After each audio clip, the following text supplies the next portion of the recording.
आणि विरोधी पक्षाचे आमदार टाळकी किती आहेत? ती टाळकी विचार न करता ती लोकशाही मार्गाने निवडून आलेली आहेत, हे लक्षात ठेवा. आमच्यानी मुख्यमंत्री व्हावा, तमच्यानी मुख्यमंत्री व्हावा, आम्ही पाठिंबा देतो. अरे तुमच्याकडे माणसंच नाही, कशाचा पाठिंबा देतात? 20 टाळकी असताना, 15 टाळकी असताना, 10 टाळकी असताना, नाही मग एक मिनिट, एक तसा नाही. तुम्ही पण बोलत असताना काही जण का बोलले?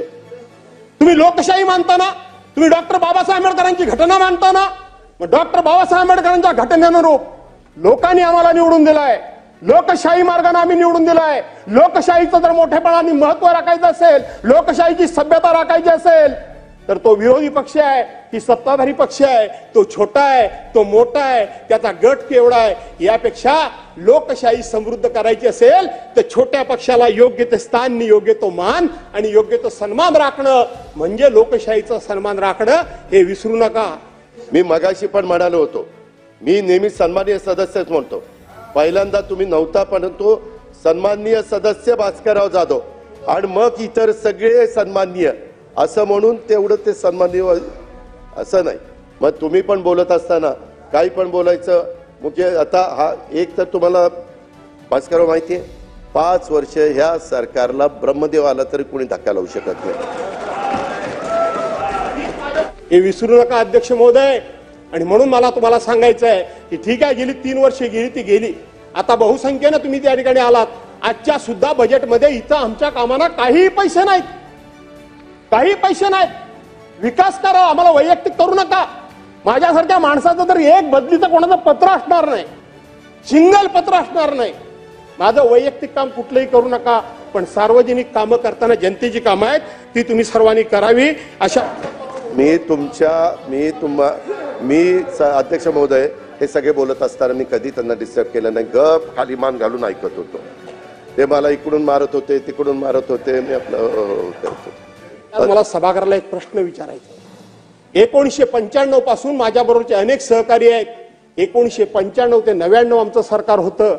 त्याच्यानंतर सलग 3 वेळा काँग्रेस सरकार होतं. त्याच्यापूर्वी सुद्धा काँग्रेसचं सरकार होती. तुम्ही मला सांगा, या काँग्रेसच्या सरकारमध्ये विकास कामांना कधी विरोधकांना पैसे मिळाले नव्हते? कधी दिले गेले नव्हते? मी माझ्या डोळ्यानं बघितलं, मी माझ्या कानानं ऐकलंय. ज्या वेळेला काँग्रेसचा एखादा आमदार मंत्र्याकडे पत्र घेऊन जायचा, त्यावेळेला काँग्रेसचे लोक सांगायचे, हा आपल्या विरोधात बाहेर वाटेल ते बोलतो, हा आपल्या विरोधात बाहेर काम करतो, याला पैसे देऊ नका. काँग्रेसचे मंत्री त्यावेळेला काय सांगायचे? अरे आपण लोकशाही मानतो, आपण लोकशाही मानतो, यांना लोकांनी निवडून दिलंय, हे काम ह्यांचं वैयक्तिक नाही, हे लोकांची आपण कामं करतोय आणि म्हणून लोकांनी त्यांना निवडून दिलेलं असल्यामुळे त्यांची आम्हाला कामं केली पाहिजेत. अनेक वर्ष विरोधी पक्षामध्ये आम्ही होतो. आम्ही विरोधी पक्षामध्ये असताना काँग्रेसचीच सरकार होती, पण आम्ही आमच्या मतदारसंघात छाती फुगवून सांगायचो की आम्ही हे कामं मंजूर केली, ही कामं मंजूर केली, ही कामं मंजूर केली. तुमच्यापैकी देखील तसेच असतील. त्यावेळेला काँग्रेस सरकारने केलेला हा उदात्त विचार, त्याचं महत्व कळायला आम्हाला तुमचं सरकार आल्यानंतर त्याचं महत्व आम्हाला कळायला लागलं, त्याचं कळायला लागलं. हा विचार करू नका. तुम्ही आमच्या मतदारसंघातल्या लोकांकडून कुठला टॅक्स घेत नाही का? तुम्ही लोकशाही मानता ना, तुम्ही डॉक्टर बाबासाहेब आंबेडकरांची घटना मानता ना, मग डॉक्टर बाबासाहेब आंबेडकरांच्या घटनेनुरूप लोकांनी आम्हाला निवडून दिलाय, लोकशाही मार्गाने आम्ही निवडून दिलाय. लोकशाहीचं जर मोठेपणाने महत्व राखायचं असेल, लोकशाहीची सभ्यता राखायची असेल, तर तो विरोधी पक्ष आहे की सत्ताधारी पक्ष आहे, तो छोटा आहे, तो मोठा आहे, त्याचा गट केवढा आहे, यापेक्षा लोकशाही समृद्ध करायची असेल तर छोट्या पक्षाला योग्य ते स्थान, योग्य तो मान आणि योग्य तो सन्मान राखणं म्हणजे लोकशाहीचा सन्मान राखणं, हे विसरू नका, हे विसरू नका अध्यक्ष महोदय. आणि म्हणून मला तुम्हाला सांगायचं आहे की ठीक आहे, गेली 3 वर्ष गेली ती गेली. आता बहुसंख्येनं तुम्ही त्या ठिकाणी आलात. आजच्या सुद्धा बजेटमध्ये इथं आमच्या कामांना काही पैसे नाहीत, काही पैसे नाहीत. विकास करा, आम्हाला वैयक्तिक करू नका. माझ्यासारख्या माणसाचं तर एक बदलीचं कोणाचं पत्र असणार नाही, सिंगल पत्र असणार नाही. माझं वैयक्तिक काम कुठलंही करू नका, पण सार्वजनिक कामं करताना जनतेची कामं आहेत ती तुम्ही सर्वांनी करावी, अशा प्रकारची अध्यक्ष महोदय विनंती करतो. आणि या कामांमध्ये दर्जा राहण्याकरता कोकणामध्ये आमच्याकडे फक्त साकव नावाचा एक कार्यक्रम असतो अध्यक्ष महोदय, तुमच्याकडे नाही. साकव म्हणजे छोटे छोटे ओढे असतात, त्याला परे म्हणतात, नाले म्हणतात. त्याच्यावरून पलीकडे जाण्याकरता आम्हाला लोखंडी साकव बांधल्याशिवाय पर्याय नाही. पूल वेगळे आणि साकव वेगळे, परंतु ते साकव बांधल्यानंतर दुरुस्त होतात, नादुरुस्त होतात. त्याला दुरुस्त करण्याकरता म्हणून राज्याच्या बजेटमध्ये किंवा राज्याच्या कुठल्याही विभागामध्ये स्वतंत्र हेड नाही. मंत्री महोदयांनी त्या दिवशी कबूल केलंय की आम्ही ते हेड ओपन करू, आणि म्हणून माझी विनंती आहे की ते कोकणातले साखव दुरुस्ती करण्याकरता म्हणून त्याला स्वतंत्र हेड द्या. 2009 साली कोकणामध्ये ज्या वेळेला बैठक झाली तेव्हा 15 कोटी रुपये मिळाले होते, आणि त्यानंतर माननीय चंद्रकांत दादा पाटील, मला त्यांचं जाहीरपणे अभिनंदन केलं पाहिजे. ज्यांनी मदत केली त्याचा उल्लेख केला पाहिजे. मला पंकजाताईंचा उल्लेख केला पाहिजे, त्यांनी मदत मला केली पाहिजे. आणि म्हणून त्यावेळेला चंद्रकांत दादांचं सुद्धा कौतुक मी एवढ्या करता करतो की विरोधी पक्षाचा आमदार जरी आम्ही असलो तरी विकासाचं काम दिल्यानंतर त्यांनी कधी आम्हाला त्या ठिकाणी आम्हाला रिकाम्या हाताने कधी परत पाठवलं नाही, कधीही पाठवलं नाही. दादांनी कधी विरोधक म्हणून आमच्याकडे बघितला नाही. गणेश दादा, तुमचा जसा स्वभाव आहे तसाच चंद्रकांत दादांचा देखील स्वभाव आहे. आणि म्हणून राज्यकर्ते म्हणून मनाचा मोठेपणा ठेवा, उदार दृष्टिकोन ठेवा.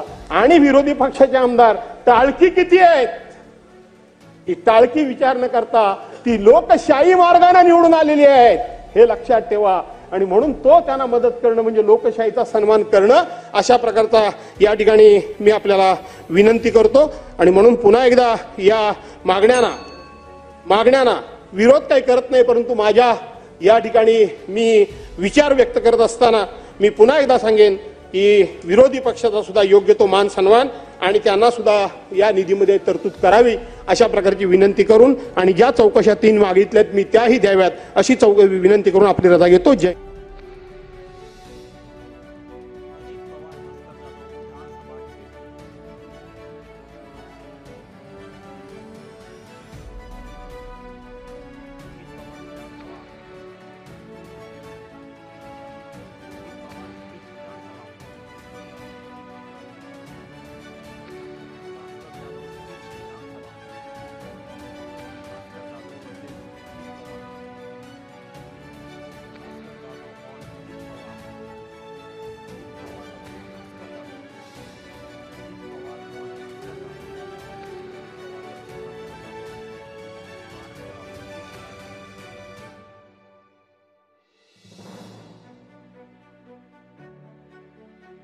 Maharashtra politics,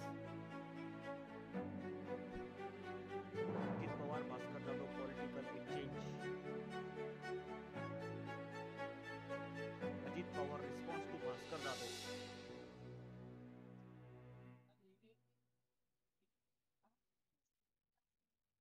Bhaskar Jadhav on opposition leader appointment.